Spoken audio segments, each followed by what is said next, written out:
सच्चिदानंद समर्थ सद्गुरु साईनाथ महाराज की जय। नमस्कार साष्टांग श्री साईनाथा। नमस्कार साष्टांग श्री साईनाथा। नमस्कार साष्टांग श्री साईनाथा। अखिलांड कोटि ब्रह्मांड नायका राजाधिराज योगिराज परब्रह्म साईनाथ महाराज की जय। శ్రీ గణేశునికి మన నమస్కారాలు, శ్రీ సరస్వతీ దేవికి మన నమస్కారాలు, శ్రీ గురు మహారాజుకి మన నమస్కారాలు, శ్రీ కులదేవతకి మన నమస్కారాలు, శ్రీ సీతా శ్రీ రామచంద్రులకి మన నమస్కారాలు, శ్రీ సద్గురు సాయినాథులకి మన నమస్కారాలు, హేమాండ్ పంతులు గారికి మన నమస్కారాలు, నింబాల్కర్ గారికి మన నమస్కారాలు, విమలా శర్మ గారికి మన నమస్కారాలు, శ్రీరామ్ సార్కి మన నమస్కారాలు. అలాగే మనకి ఈ గ్రంథాన్ని మనకు అందించిన అనిత గారికి మన నమస్కారాలు, నారాయణ శర్మ గారికి మన నమస్కారాలు. మనకి ఎంతో మంది గురువులు ఉన్నారు, వారందరికీ కూడా మన నమస్కారాలు తెలుపుకుంటూ, మనకి ప్రకృతి ఇంత చక్కటి అవకాశాన్ని ఇచ్చి మనకందరికీ ఇంత బుద్ధినిచ్చి మనల్ని ఇంత చక్కగా ఈ సమయానికి ఇలా కూర్చోబెట్టి మనకి చదివించి చక్కగా ఆ జ్ఞానాన్ని మనకు అందిస్తున్న ఆ ప్రకృతి మాతకి అనేక కోటి నమస్కారాలు తెలుపుకుంటూ, సాయినాథునికి చక్కగా సాయి సన్నిధిలో మనం కూర్చుని ఈ జ్ఞానాన్ని అందుకుంటున్నాం అనుకుని చక్కగా 11వ అధ్యాయంలోకి వెళ్దాం. 11వ అధ్యాయము శ్రీ సాయి మహిమా వర్ణన, శ్రీ సాయిబాబా ప్రభావ వర్ణన. గడిచిన అధ్యాయంలో బాబా సన్నని చెక్క బల్ల మీద పడుకోవటం, ఎవరికీ కనిపించకుండా ఎక్కటం దిగటం, అవగాహన కందని వారి కుశలత గురించి చెప్పబడింది. హిందువులు కానీ ముస్లింలు కానీ ఇద్దరితోనూ సమదృష్టితో వ్యవహరించటం గురించి కూడా చెప్పబడింది. ఎవరి కోసం జీవితకాలమంతా నిరీక్షించాలో సాయినాథులు ఆ షిరిడీ ప్రజల పూజ్య దైవం అయ్యారు. ఇప్పుడు ఏమనిపిస్తోందంటే, మాధుర్యం తొణికిసలాడే కథలతో అలంకరించబడిన 11వ అధ్యాయాన్ని దృఢభావంతో శ్రీ సాయి చరణాలకు అర్పిద్దాం. అందువల్ల బాబా సగుణ రూపాన్ని గురించిన ధ్యానం జరుగుతుంది. రుద్ర పారాయణ 11 సార్లు జరుగుతుంది. బాబాకి పంచమహాభూతాల మీదున్న ఆధిపత్యం ప్రామాణికంగా తెలుస్తుంది. సాయినాథులి అద్భుత మహిమ కూడా తెలుస్తుంది. వర్షదేవత, అగ్ని, జలదేవతలు బాబా మాటలను ఎలా గౌరవించేవారో దాన్నిప్పుడు క్లుప్తంగా వివరిస్తాను. శ్రోతలు అయిన మనమందరము శ్రద్ధగా విందాం. సాయిబాబా సగుణ రూపం అంటే మూర్తి భవించిన పూర్ణ వైరాగ్యమే. అనన్య భక్తులకది విశ్రాంతి స్థానము. సాయిబాబాను ప్రేమపూర్వకంగా మన అందరి స్మృతి పదంలోకి తెచ్చుకుందాం. గురువాక్యలే నిజమని విశ్వసించటమే సాయినాథుని ఆసీనులయ్యే ఆసనంగా సమర్పిద్దాం. కామనలన్నింటినీ త్యాగం చేస్తాననే సంకల్పమే సాయినాథుని పూజించటం. ప్రతిమ, స్థండిల అంటే యజ్ఞం, హోమం ఇత్యాదుల కోసం చేసే చతురస్రాకారంతో 4 అంగుళాల ఎత్తులో ఉండే ఓ సాధారణ మట్టి అరుగు. అగ్ని, తేజస్సు, సూర్యమండలం, నీరు, బ్రాహ్మణులు ఈ 7 పూజ స్థానాల కంటే గురుమహారాజు శ్రేష్ఠులు. సాయినాథుని అనన్యంగా పూజిద్దాం. అనన్యభావంతో సాయినాథుని చరణాలు పట్టుకుంటే గురువే ఏమిటి, పరబ్రహ్మ కూడా పరుగున వస్తాడు. గురు పూజ అంత అద్భుతమైనది. గురు భక్తులు ఆ అనుభవాన్ని అందుకోవాలి. మనమందరము కూడా చక్కగా సాయినాథుని మరొక్కసారి చరణాలకు నమస్కరించుకుంటూ, పూజించేవారు సాకారులైతే, అంటే దేహ భ్రాంతితో ఉండేవారైతే, అది ఉన్నంత వరకు వారికి గురువు కూడా దేహాన్ని ధరించే ఉండటం అవసరమవుతుంది. నిరాకారులకి, అంటే దేహ భ్రాంతిని విస్మరించిన భక్తులకి, నిరాకారుడైన, అంటే దేహధారి కానటువంటి సూక్ష్మ రూపంలో ఉండే గురువు అవసార అవ్ అవసరపడతారు అని శాస్త్రాలే నిర్ణయించాయి. సగుణ ధ్యానం చేయకుండా భక్తిభావం ఎన్నటికీ ప్రకటం కాదు. ప్రేమపూర్వకమైన భక్తి కలుగనంత వరకు మనసనే మొగ్గ విప్పారదు. అది వికసించకపోతే దానిలో నుంచి సౌరభాలు గుబాళించబడవు. పువ్వులో మత్తెక్కించే మకరందామృత ధారలు కూడా ఉండకపోతే అప్పుడు తుమ్మెద కూడా అక్కడ క్షణం పాటైనా ఆగదు. రూప, గుణ సంపన్నత అంటే సాకారం, రూపగుణ రహితం అంటే నిరాకారం. 2 ఒకదాన్నించి ఒకటి భిన్నం కాదు. సాకారము, నిరాకారము ఒకటే. పేరుకొని ఉన్నప్పటికీ అది నెయ్యే, గడ్డ కట్టింది అంతే. కరిగినా దాన్ని నెయ్యే అని అంటాం కదా! అలాగే సాయినాథులు కూడా. బ్రహ్మదేవుడు సగుణ, నిర్గుణాలను రెండింటిని కలిపేశాడు. కళ్ళారా ఎవరిని వీక్షించగలమో, ఎవరి పాదాలపై తలను పెట్టగలమో, ఎక్కడ జ్ఞానం ప్రత్యక్షంగా వచ్చి కలవటానికి సులభమవుతుందో అక్కడే ప్రీతి ఉత్పన్నమవుతుంది.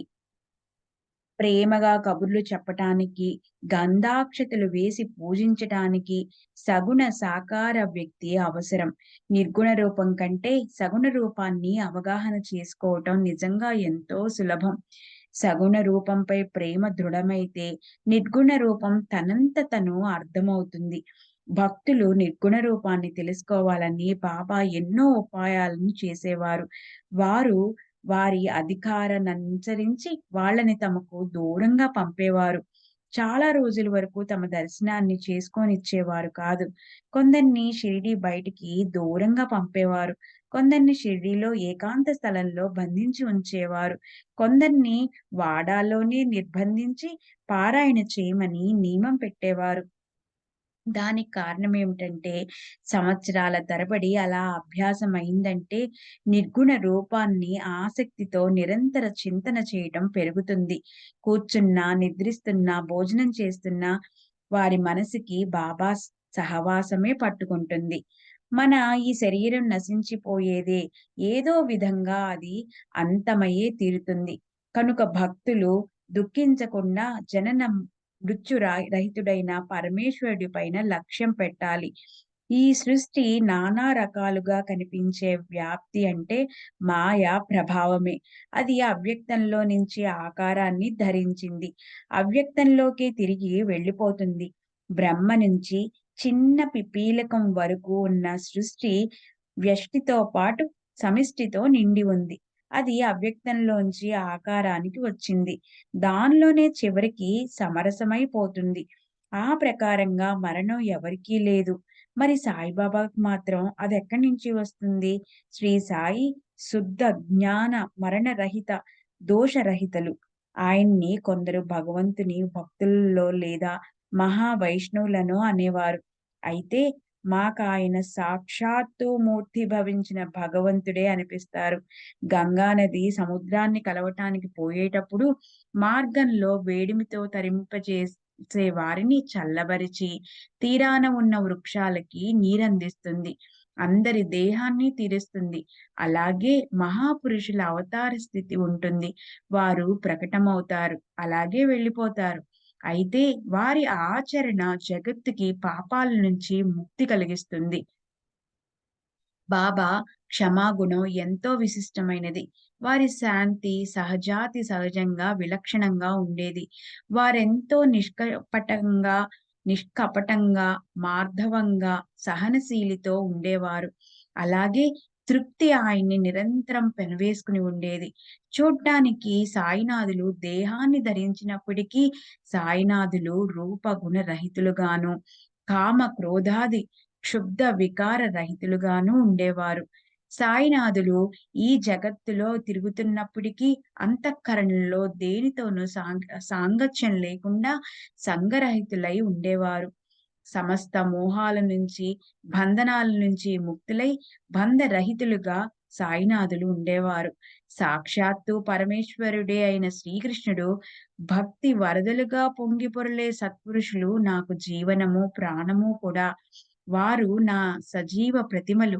సత్పురుషులంటే స్వయానా నేనే. అయితే సత్పురుషులను ప్రతిమతో పోల్చటం కూడా సరికాదు. సత్పురుషులు నా నిశ్చల స్వరూపులు కనుక నా భక్తుల ప్రతిష్టను కాపాడటానికి వారి బరువు బాధ్యతలను నేనే మోస్తాను.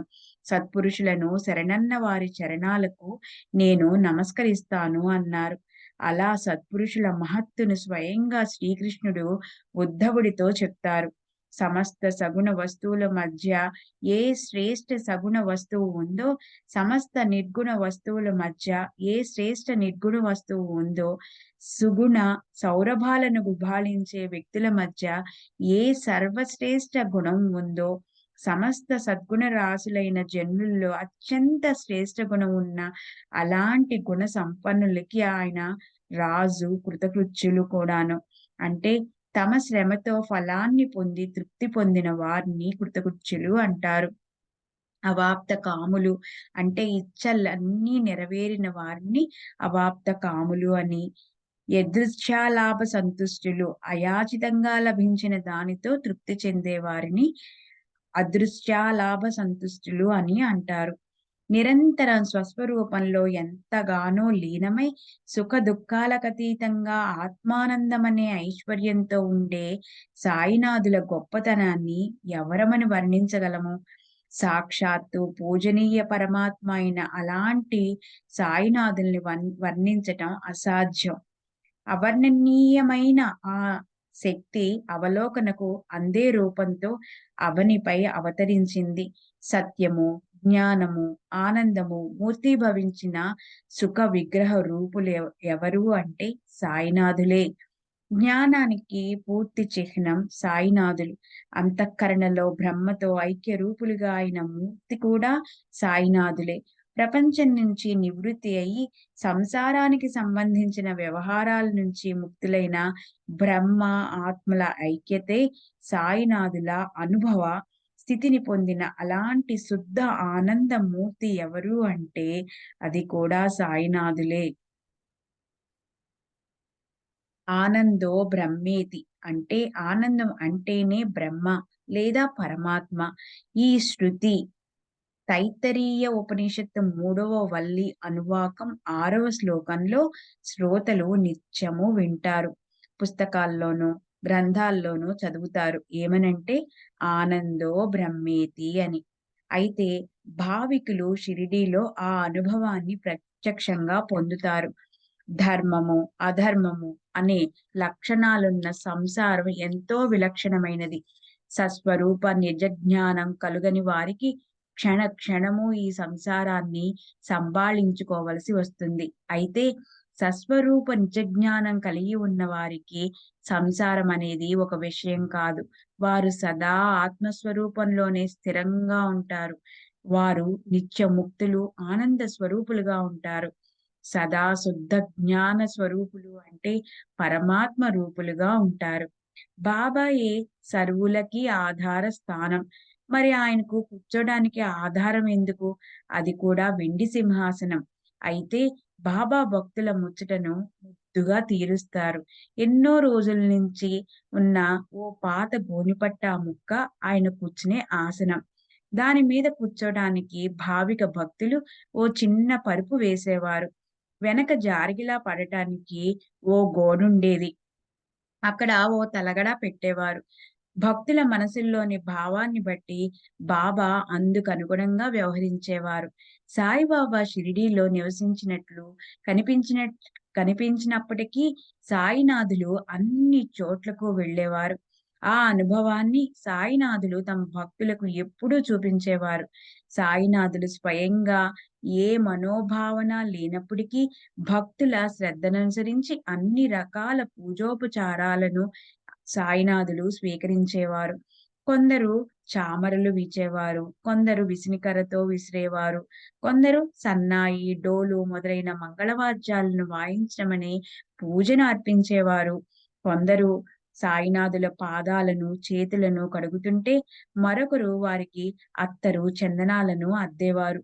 కొందరు మహా నైవేద్యం సమర్పించి త్రయోదశ గుణాలు అంటే 13 పదార్థాలుండే దానిని అంటారు. 1 ఈనెలు తీసిన తమలపాకులు, 2 ఒక్కపడి, 3 సున్నం, 4 కాజు, 5 కుంకుమ పువ్వు, 6 కస్తూరి, 7 బాదం, 8 పచ్చకర్పూరం, 9 జాపత్రి, 10 యాలుకలు, 11 లవంగం, 12 జాజికాయ, 13 కొంచెం బంగారంతో అలా ఉన్నదాన్ని త్రయోదశ గుణాలు అంటారంట. ఉండే త్రయోదశ గుణాలతో ఉండే తమలపాకులతో తాంబూలాన్ని అర్పించేవారు. అంటే ఈ 13 పదార్థాలు వేసి తాంబూలాన్ని ఇచ్చేవారు కొందరుండేవారు. కొందరు శివలింగానికి పెట్టేలాగా 2 వేళ్ళతో సమానంగా అడ్డంగా గంధం బొట్టు పెట్టేవారు. కొందరు కస్తూరి కలిపిన గంధం బొట్టు పెట్టేవారు. ఒకసారి తాత్యా సాహెబ్ నూల్కరు స్నేహితుడు డాక్టర్ పండిత్ సాయిబాబాని దర్శించడానికి షిరిడీ వచ్చారు. షిరిడీలో అడుగు పెట్టగానే మొదట అతను మసీదుకెళ్ళాడు. బాబాకు సాష్టాంగ నమస్కారం చేసి ఓ క్షణం పాటు ప్రశాంతంగా కూర్చున్నాడు. అప్పుడు బాబా అతనితో వెళ్ళు, దాదా భట్టు దగ్గరకు పో, అలా వెళ్ళు అంటూ వేలితోనో చేత్తోనో దారి చూపించారు. పండితు దాదా దగ్గరకు వెళ్ళాడు. దాదా కూడా ఆదరంగా అతన్ని స్వాగతించాడు. అప్పుడు దాదా బాబా పూజకి బయలుదేరుతూ పండిట్‌ని మీరు వస్తారా అని అడిగాడు. పండిత్ దాదాతో పాటు మళ్ళీ వెళ్ళాడు. ఆ తర్వాత దాదా బాబాకు పూజ చేశాడు. అప్పటి వరకు బాబా నుదుటి మీద గంధం బొట్టు పెట్టే ధైర్యం ఎవ్వరూ చేయలేదు. భక్తులు ఎవరైనా అలాంటి వారైనా సరే వస్తే బాబా తమ నుదిటి మీద గంధం బొట్టు పెట్టనిచ్చేవారు కారు. మహల్సాపతి మాత్రం ఆయన మెడకు గంధం పూసేవాడు. ఇతర భక్తులు ఆయన పాదాలకు పూసేవారు. అయితే అమాయకుడైన ఆ భావిక పండితుడు దాదా చేతిలోని చందనం గిన్నెను చేత్తో లాగేసి శ్రీ సాయి తల పట్టుకుని నుదుట చక్కగా 3 రేఖలు గీశాడు. అతని ఆ తెగింపు చూసి దాదా మనసు కలవరపడిపోయింది. ఏమిటి ధైర్యం? బాబా కోపించుకోరేంటి అని. అయితే ఎప్పుడూ జరగనప్పటికీ బాబా ఒక్క మాట కూడా అనలేదు. పైగా ఎంతో ప్రసన్నంగా కనిపించారు. పండిత్ మీద అసలు కోపించుకోలేదు. ఆ రోజు గడవనిచ్చాడు. అయినా దాదా మనసులో ఆ అడగాలి అన్న ఆ గిలి అలాగే ఉండిపోయింది. అతని ఈ విషయాన్ని ఆ రోజు సాయంత్రం బాబాని అడిగాడు. "మేము మీ నుదిటి మీద చిన్న గంధం బొట్టు పెట్టపోతేనే మమ్మల్ని కనీసం మీ నుదిటిని స్పర్శ అయినా చేయనివ్వరు కదా! ఈ రోజు పొద్దున ఏమైంది? మా బొట్టంటే అంత విసుగునో, పండిత త్రిపుండాలంటే అంత ఇష్టమునా? ఎంత తమాషా! ఈ విచిత్రం అర్థం కావటం లేదు." దానికి సాయిబాబా ప్రేమగా చిరునవ్వులు చిందిస్తూ దాదాతో అన్న ఆ మధురమైన మాటలను అందరూ స్వస్థ చిత్తంతో విందాం. దాదా అతని గురువు బ్రాహ్మణుడు. నేను ముస్లింను. అయితే నన్నే ఆయనగా భావించి అతను నాకు గురుపూజ చేశాడు. నేనో గొప్ప బ్రాహ్మణుడి. అతను అపవిత్ర జాతికి చెందిన ముస్లిము. ఆయన్ని నేనెలా పూజించాలి అని అతని మనసులో సందేహం కూడా కలగలేదు. అలా అతను నన్ను మోసం చేశాడు. అక్కడ ఉపాయం పనిచేయలేదు. వద్దు అనటానికి అవకాశమే లేదు. నన్నతను స్వాధీనం చేసుకున్నాడు అన్న బాబా సమాధానం విన్నప్పటికీ దాదాకది హాస్యాస్పదం అనిపించింది. అయితే దాదా ఇంటికి చేరుకోగానే అతనికి ఆ మాటలకు నిజమైన అర్థం బోధపడింది. బాబా చేసిన ఈ వైరుధ్యం దాదా హృదయాన్ని ఎంతగానో తూట్లు పొడిచింది. అయితే పండితుతో పిచ్చాపాటి మాట్లాడుతున్నప్పుడు బాబా చేసిన పనిలో అంతరార్థం అతనికి వెంటనే తెలిసిపోయింది. దోపేశ్వరికి చెందిన సిద్ధపురుషుడు రఘునాథ్. అతను కాకాపురినాక్ అనే పేరుతో ప్రసిద్ధి చెందాడు. ఆయన చరణాలకు డాక్టర్ పండిత్ ఆకర్షించబడ్డాడు. ఆయనతో శిష్యరికం అనే రుణానుబంధం కూడా పెట్టుకున్నాడు. పండిత్ కాకాని తలుచుకున్నాడు. అతని అలాంటి అనుభవం కలిగింది. మనసులో ఉన్న భావాన్ని బట్టే భక్తి ప్రభావం ఉంటుంది. మనసులో ఉన్న భావాన్ని బట్టే భక్తి ప్రభావం మన అందరికీ తెలుస్తుంది కూడా. ఇలాంటి సేవలన్నీ చేయించుకోవాలని తమ మనసులో అనిపించినప్పుడే సాయినాథులు చేయించుకునేవారు. లేకపోతే పూజా పళ్ళాలన్నిటినీ ఎగరగొట్టేవారు. నరసింహావతారమే ఎత్తేవారు. ఆ రూపం ప్రకటమైతే ఇక ధైర్యంగా ఎవరుంటారు? సాయినాథులు ఎదుట ఎవ్వరు నిలబడగలుగుతారు? అలా మనోవృత్తి క్రోధంతో అయితే ప్రాణ భయంతో పారిపోకుండా ఎవరుంటారు? ఒక్కోసారి అకస్మాత్తుగా క్రోధాగ్నితో పడేవారు. భక్తుల మీద అగ్ని జ్వాలలను కురిపించేవారు కూడా. ఒక్కొక్కసారి నవనీతం కంటే మెత్తని స్వభావంతో భాసించేవారు. అంతెందుకు సాయినాథులు మూర్తీభవించిన శాంతి క్షమలే. ఒక్కోసారి ప్రళయపు కాలపు అంటే కల్పాంత సమయంలో సమస్త జగత్తుకి అంతిమ సమయం ఆసన్నమవటం లాంటి దానిని ప్రళయకాలపు అంటారు. అగ్నిలాగా వ్యవహరించేవారు. అప్పుడది భక్తులకు కత్తిపై సాములాగా ఉండేది. ఒక్కోసారి వెన్న కంటే మిన్నగా సున్నితంగా, సునిమెత్తనంగా కనిపించేవారు. ఆనందాల హరివిల్లుల వెదజల్లుతూ వ్యవహరించేవారు. క్రోధంతో గజగజ వణుకుతూ కళ్ళు అగ్ని గోళాల్లాగా తిప్పినప్పటికీ ఆయన కడుపులో తల్లికి కన్నబిడ్డపై ఉండే కారుణ్య ప్రవాహ జురి కమనీయంగా ఉండేది. క్షణంలో మూల స్వభావంలోకి వచ్చాక భక్తులను కేకేసి పిలిపించి, నా మనసులో ఎవరి మీద కోపముండదు. తల్లి తన బిడ్డను కాలితో తంతే తంతేస్తేను, సముద్రం ఒకవేళ నదిని వెనక్కి తిప్పి పంపితేను, అప్పుడే నేను మిమ్మల్ని తరిమేస్తాను. మీకు అహితం చేస్తాను. నేను నా భక్తుల ఆజ్ఞధారిని. వారి వద్దే నిలబడి ఉంటాను. నేను ప్రేమ కోసం ఆకలితో అలమటిస్తున్నాను. భక్తులు పిలిస్తే పలుకుతాను అనేవారు సాయినాథులు. తల్లి తన బిడ్డను కాలితో తన్నేస్తేను, సముద్రం ఒకవేళ నదిని వెనక్కి తిప్పి పంపితేను, అప్పుడే నేను మిమ్మల్ని తరిమేస్తాను. మీకు అహితం చేస్తాను. నేను నా భక్తుల ఆజ్ఞాది ఆజ్ఞాధారిని. వారి వద్దే నిలబడి ఉంటాను. నేను ప్రేమ కోసం ఆకలితో అలమటిస్తున్నాను.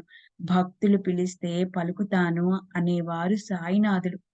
ఈ కథాభాగం వ్రాస్తూ ఉండంగా సహజంగా ఇలాంటిదే మరో కథ స్మృతి పదంలోకి మెదిలింది. అది ఉదాహరణగా చెప్తాను. శ్రోతలు దాన్ని విచారపూర్వకంగా, సవినయంగా విందాం. ఓసారి కళ్యాణికి చెందిన సిద్దిక్ ఫాల్కే అని పేరు గల ఒక ముస్లిం మక్కా మదీనా యాత్రలు చేసి షిరిడీ చేరుకున్నాడు. వృద్ధుడైన ఆ హాజీ, మక్కా మదీనా అంటే హజ్ యాత్ర చేసిన వారిని హాజీలంటారు. ఉత్తరం వైపు ఉన్న చావడిలో దిగాడు. మొదటి 9 నెలలు బాబాకి అతనిపై కరుణ కలగలేదు. బాబా అతని పట్ల ప్రసన్నులు కాలేదు. అతనికి యోగ్యమైన సమయం రాలేదు. కనుక అతని ప్రయాణం వ్యర్థమైంది. అతను నానా రకాలుగా ప్రయత్నించాడు. అయితే బాబా దర్శనం కాలేదు. సర్వులు వచ్చిపోయేందుకు వీలుగా మసీదు తెరిచే ఉండేది. ఎవరికీ కూడా అడ్డుగాని లేదా గుప్త స్థానం గాని ఉండేది కాదు. అయితే ఆ ఫాల్కేకి మాత్రం మసీదులో పైకెక్కటానికి బాబా ఆజ్ఞ లభించలేదు. ఫాల్కే ఎంతో ఖిన్నుడైనాడు. ఏమిటి ఈ దురదృష్టం? మసీదులో అడుగుపెట్టే అవకాశమే లేకుండా పోయిందే. నేనేం పాపం చేశానో? బాబా నా పట్ల ఎలా ప్రసన్నులవుతారు? రాత్రింబవళ్ళు ఇదే ఆలోచన హృద్రోగంలాగా పాల్కే మనసును పట్టి వేధించింది. ఇంతలో ఎవరో అతనికిలా చెప్పారు. అలా నిరాశ పడకు. మాధవరావు దేశపాండే సహాయం తీసుకున్నావంటే నీ మనసులోని ఇచ్చ నెరవేరుతుంది. మొదట నంది దర్శనం చేసుకోకుండా శంకరుడు ప్రసన్నమవుతాడా? పాల్కేకి ఈ మార్గాన్ని అనుసరించడం బావుంటుందనిపించింది. మొదటిసారి దర్శనం చేసుకునే శ్రోతల మనసుకిది అతిశయోక్తి అనిపిస్తుంది. అయితే షిరిడీలో బాబా దర్శనానికి వెళ్ళే భక్తులకి ఇదే అనుభవం కలుగుతుంది. బాబాతో ప్రశాంతంగా సంభాషించాలనుకున్న వారితో కలిసి మొదట మాధవరావే వెళ్ళాలి. అతనప్పుడు వాళ్ళెవరో, ఎక్కడి నుంచి, ఎలా వచ్చారో ఈ విషయాలన్నీ మధురోక్తులతో బాబాకి చెప్పేవారు. వారి పని అలా ప్రారంభమైందంటే సాయి సమర్థులు వారితో మాట్లాడడానికి సిద్ధపడేవారు. ఇదంతా విని హాజీ మాధవరావుని ఎంతగానో బ్రతిమలాడాడు. ఒక్కసారి నా ఈ తపనను నెరవేర్చు. కలవటం ఎంతో దుర్లభమైన బాబాతో నాకు కలయిక కలిగించు. ఆ ప్రకారంగా మాధవరావుని అర్థించేసరికి అతను ఆ పని కష్టమైనా కూడా కాకపోయినా ప్రయత్నం చేసి చూడాలని మనసులో దృఢంగా నిశ్చయించుకున్నాడు. అప్పుడతను మసీదుకెళ్ళి ధైర్యం తెచ్చుకొని చాలా నెమ్మదిగా బాబా దగ్గర ఈ ప్రస్తావన తెచ్చాడు. బాబా, ఆ వృద్ధుడు ఎంతో బాధపడుతున్నాడు. అతనిపై దయ చూపండి. ఆ హాజీ మక్కా, మదీనా యాత్రలు చేసి మీ దర్శనం కోసం షిరిడీ వచ్చాడు. అతనిపై మీకు కరుణ కలగటం లేదు ఎందుకని? అతన్ని మసీదులోకి రానివ్వచ్చు కదా! లెక్కలేనంత మంది మసీదులోకొచ్చి దర్శనం చేసుకొని పోతుంటారు కదా! అతనిచే ఎందుకలా నిరీక్ష చేస్తున్నారు? అతనిపై ఒక్కసారి మీ కృప చూపారంటే అతను మసీదులో మిమ్మల్ని కలవగలుగుతాడు. అతడు తన మనసులోని మాట చెప్పుకొని వెంటనే వెళ్ళిపోతాడు అని మాధవరావు బాబాకి చెప్పుకుంటే, బాబా ఇలా అంటున్నారు. శ్యామా, నువ్వు ముక్కుపచ్చలారని పసిపిల్లవాడివి. అల్లా అనుగ్రహం లేనప్పుడు నేను మాత్రం అతనికేం చేయగలను? అల్లా మియాకి రుణపడి ఉండకపోతే ఈ మసీదు పైకి ఎవరైనా ఎక్కగలరా?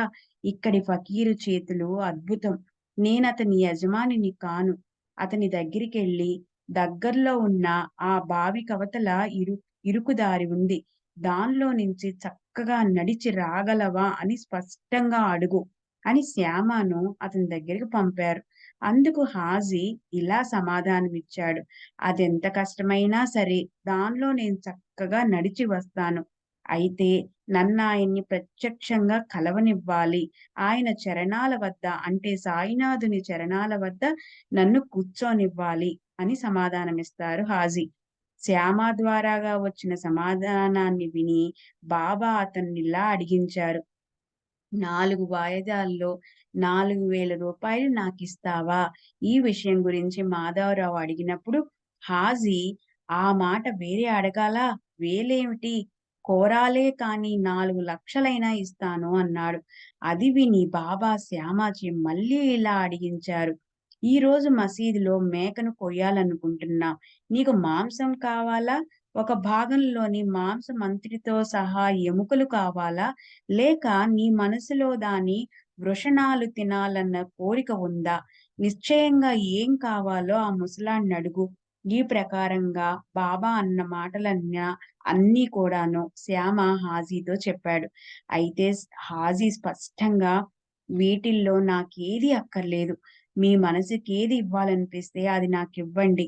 నాకు ఒకే ఒక్క కోరికుంది. మట్టి పాత్రలో ఉండే చిన్న ముక్కైనా సరే ఒకవేళ నాకు లభిస్తే నాకు శుభం జరుగుతుందని నేననుకుంటున్నాను. హాజీ పంపిన ఈ కబురందుకుని మాధవరావు వెనక్కి తిరిగొచ్చాడు. అతను బాబాకి ఈ విషయం చెప్పగానే బాబా మండిపోయారు. నీరు నింపే కుండను స్వయంగా ఎత్తి ద్వారంలో నుంచి బయటకు విసిరేశారు. తమ చేతిని గట్టిగా కొరుకుతూ హాజీ దగ్గరకొచ్చారు. తమ 2 చేతులతో కఫ్నీని పైకెత్తి, నీ మనసులో ఏమనుకుంటున్నావు? నా ఎదుట నీ గొప్పలు ప్రదర్శించుకుంటున్నావా? ముసలాడి బుద్ధి చూపిస్తున్నావు. ఇదేనా నీవు ఖురాన్‌లో చదివింది? మక్కా యాత్ర చేసి కూడా నీకు అహంకారం పెంచుకుంటున్నావు. అయినా నువ్వు నన్ను గుర్తించలేకున్నావు. ఈ ప్రకారంగా బాబా హాజీని అవమానించారు. మాటలతో ఉచ్చరించలేని మనసుతో కనీసం ఊహించనైనా లేని మాటలను అన్నారు. హాజీ భయంతో ఎంతో వణికిపోయాడు. అప్పుడు బాబా మసీదులోకి తిరిగి వెళ్లారు. మసీదు ప్రాంగణంలో అడుగుపెడుతున్నప్పుడు తోటమాలి మామిడి పండ్లు అమ్మటం చూశారు. మొత్తం ఆ బుట్టను కొని దాన్ని హాజీకి పంపించారు. అప్పుడు వెంటనే బాబా తిరిగి వచ్చి మళ్ళీ ఆ హాజీ వద్దకెళ్లారు. తమ జేబులో నుంచి రూ. 55 తీసి వాటిని అతని చేతుల్లోకి పెట్టారు. అప్పట్నుంచి తిరిగి హాజీ మీద ప్రేమ కలిగింది. అతన్ని భోజనానికి ఆహ్వానించారు. వాళ్ళిద్దరూ జరిగిందంతా మర్చిపోయారు. హాజీ ఆనందం ఆకాశపుటంచులను తాకింది. ఆ తర్వాత అతను మళ్ళీ ఊరు వెళ్ళి అలా వస్తూ పోతూ ఉండి బాబా కరుణా స్రవంతిలో మనసారాగా కరిగిపోయాడు. బాబా ఆ తర్వాత కూడా అతనికి అప్పుడప్పుడు డబ్బులిచ్చేవారు. ఆకాశంలోని మేఘాలపై కూడా ఆధిపత్యం ఉన్న ఇంద్రుణ్ణి సాయి సమర్థులు ప్రార్థిస్తుంటే మనసుకి ఎంతో ఆశ్చర్యమనిపిస్తుంది.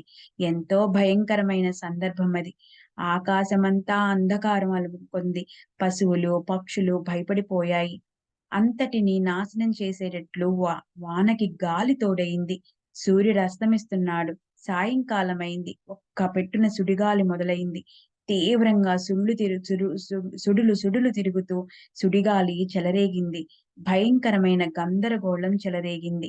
అంతలోనే మేఘాలు పెళపెళమని ఉరిమాయి. మెరుపులు తీవ్రమై గాలి భయంకరంగా వీచింది. వర్షం కుండపోతగా కురిసింది. మేఘాలు ముసళ్ళ ధారలతో వర్షించటం మొదలుపెట్టాయి. వడగళ్ళు టపటపా శబ్దం చేసుకుంటూ మహీతలంపైన పడసాగాయి. గ్రామస్తులు భీతితో వణికిపోయారు. పశువులు గట్టిగా అంబరావాలు చేయసాగాయి. జన సముదాయం గాలి దుమారంతో వచ్చిన ఆ వర్షం నుంచి తలదాచుకునేందుకు మసీదు చూరు కింద భాగంలోకి వచ్చారు. పశువులు, దూడలు కూడా అక్కడికే రావటంతో మసీదంతటా కిటకిటలాడిపోయింది. 4 వైపుల నుంచి ఒకటే నీరు. గ్రామమంతా నీటి ప్రవాహమే. కళ్ళల్లో పోసిన ధ్యా ధాన్యమంతా కళ్ళాల్లో కళ్ళాల్లో పోసిన ధాన్యమంతా తడిసిపోయింది. ప్రజల మనసులు ఎంతగానో భయపడిపోయాయి. ప్రజలు కంగారుపడి సభా మండపంలో పోగయ్యారు. కొందరు మసీదు చూరు కింద నిలబడి బాబాకి మొరపెట్టుకోసాగారు. జోగులాంబ, జాకాలమ్మ, మరిడమ్మ, శని, శంకరుడు, అంబాబాయి, మారుతి, ఖండోబా, మహల్సామ్మ ఈ సమస్త దేవీ దేవతలు షిరిడీలో అడుగడుగునా ఉన్నారు. అయితే ఇబ్బందికర సందర్భం వచ్చినప్పుడు గ్రామస్తులకు వారిలో ఒక్కరు కూడా ఉపయోగపడలేదు. నడుస్తున్నప్పుడు, మాట్లాడుతున్నప్పుడు, పరిగెత్తుతున్నప్పుడు, కష్టాలొచ్చినప్పుడు కరుణ సుధలొలికించి కన్నీటి తొంతరలు తుడిచి దైవం సాయి ఒక్కరే. ఆయనకి కోళ్ళో, మేకలో బలి చేయనవసరం లేదు. రూపాయలు సమర్పించిన అవసరం అంతకన్నా లేదు. కేవలం గుండెల్లో నిండిగా గోదావరిలాగా ప్రవహించే ప్రేమ భావం కోసమే ఆయన పరితపించేవారు. సాయినాథులు పరితపించేవారు. కష్టాలను కాలరాచేవారు. ఆ ప్రకారంగా లోకులు భయపడటం చూసి సాయి మహారాజు ఎంతో వ్యాకులం చెందారు. తాము కూర్చున్న చోటు నుంచి లేచి ముందుకొచ్చారు. మసీదు అరుగు చివరకొచ్చి నిలబడ్డారు. అసలే ఆకాశమంతా మేఘ గర్జనతో దద్దరిల్లిపోతోంది. వెలుగులను వెదజిల్లే మెరుపులు కళ్ళు మిరమిట్లు గొలుగుతున్నాయి. అంతలోనే సాయి మహారాజు ఉచ్చస్వరంతో గొంతు నరాలు చుట్టేలాగా అరవసాగారు. తమ ప్రాణాల కన్నా కూడా తమ భక్తులంటేనే సాధు సత్పురుషులెప్పుడూ కూడా దేవుడికెంతో ఇష్టం. దేవుడు వాళ్ళ్ దేవుడు వాళ్ళెలా చెప్తే అలా చేస్తాడు. వారి కోసమే అవతరిస్తాడు. కనుక భక్తుల మొర విని దేవుడు వారిని రక్షించవలసే ఉంటుంది. భక్తుల భక్తి గుర్తించుకొని తనిచ్చిన మాట అక్కడికక్కడే నిలబెట్టుకోవలసి ఉంటుంది.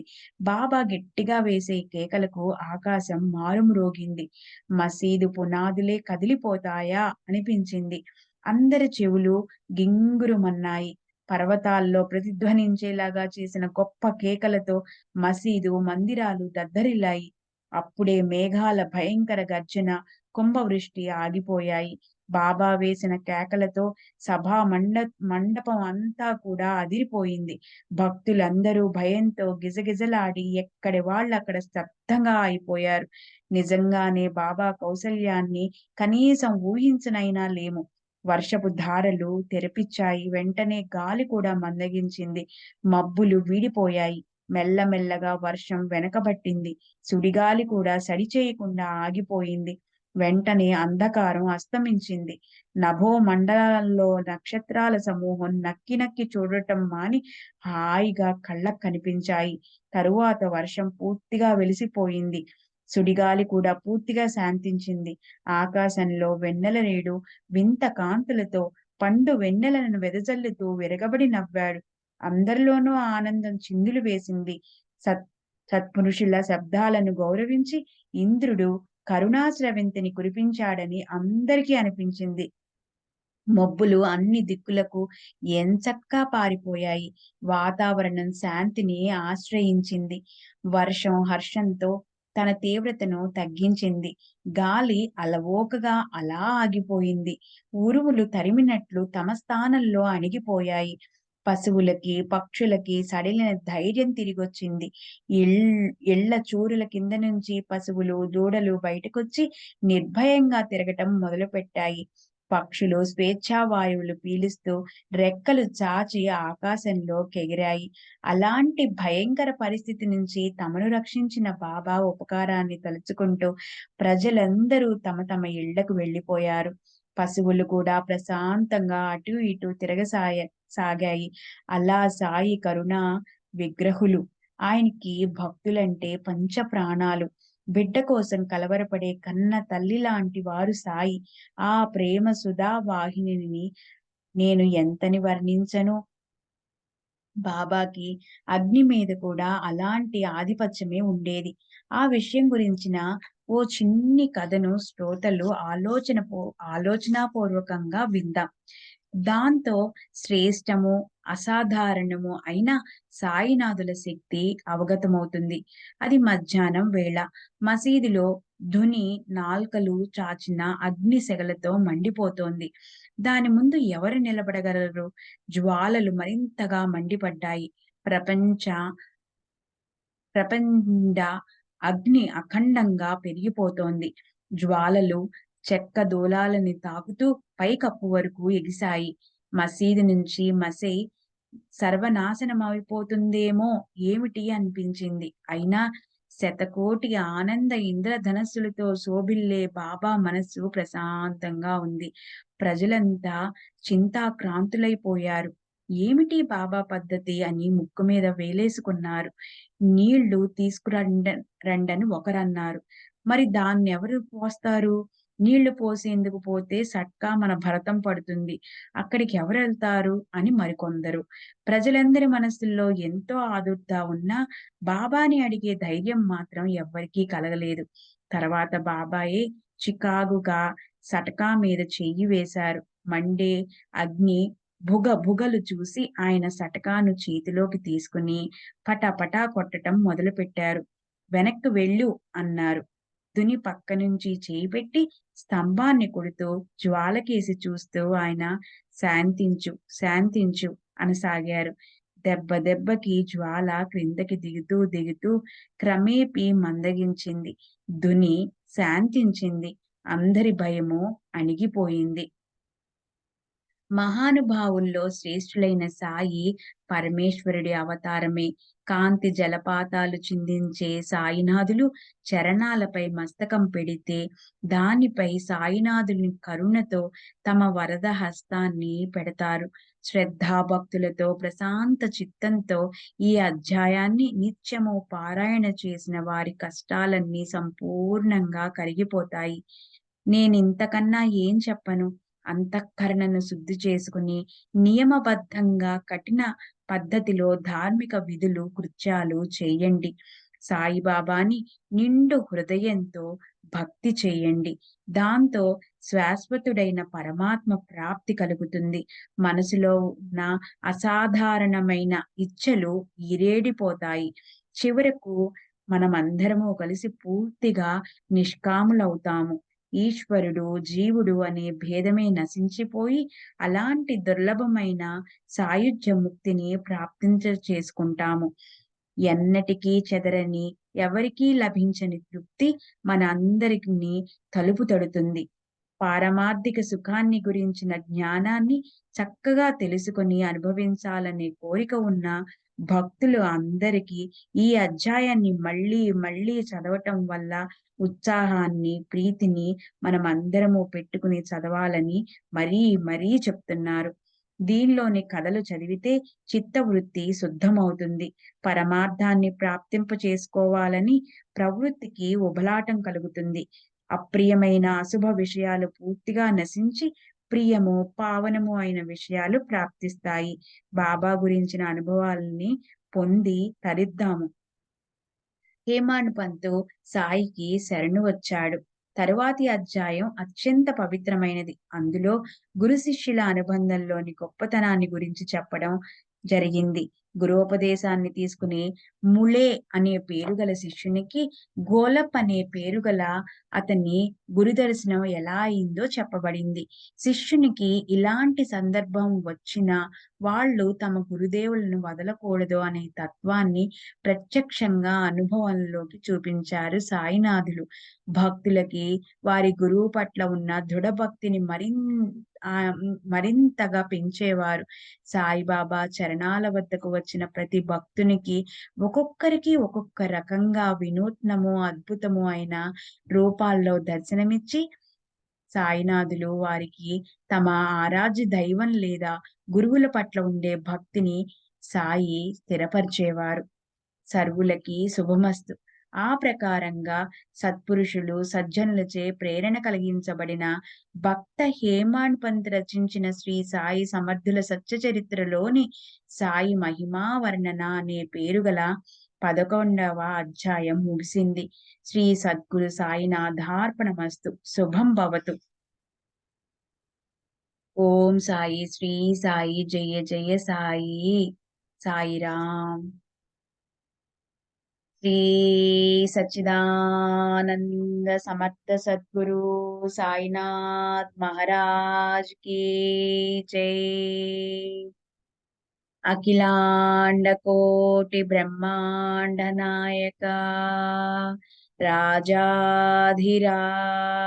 యోగిరాజ పరబ్రహ్మ సాయినాథ్ మహారాజ్ की जय. నమస్కార సాష్టాంగ శ్రీ సాయినాథ. నమస్కార సాష్టాంగ శ్రీ సాయినాథ. నమస్కార సాష్టాంగ శ్రీ సాయినాథ. సాయినాథులకి మరొక్కసారి చరణాలకి నమస్కారాలు అర్పించుకుంటూ సర్వే జనా సుఖినో భవంతు. లోకా సమస్తా సుఖినో భవంతు. ఓం శాంతి శాంతి శాంతి శాంతి. సాయినాథార్పణమస్తు.